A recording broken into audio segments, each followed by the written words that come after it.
how to make Bermuda grass thicker. Bermuda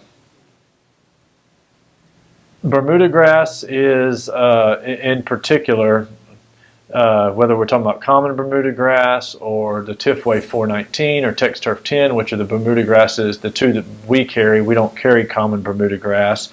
And the reason we don't is because it's not very thick and dense, and it's kind of coarse and stringy. It's just not as nice to look at, especially for a residential application.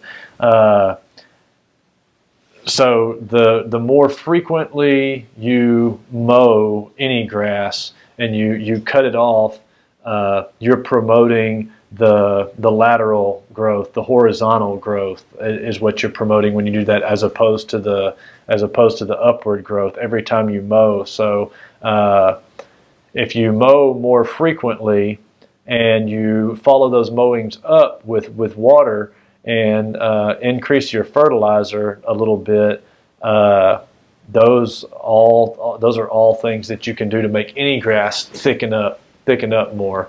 And especially Bermuda grass, it's very receptive to doing that, which is the reason, like on a golf course, the reason they look like carpet is because a lot of those areas they're mowing every day or every other day. You hear about putting greens, they're mowing twice a day.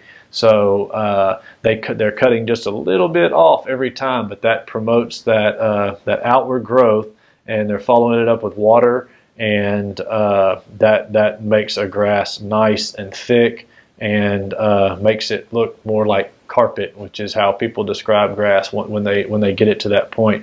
It takes a lot of inputs and a lot of time and effort, though, to make grass look like that. So be aware.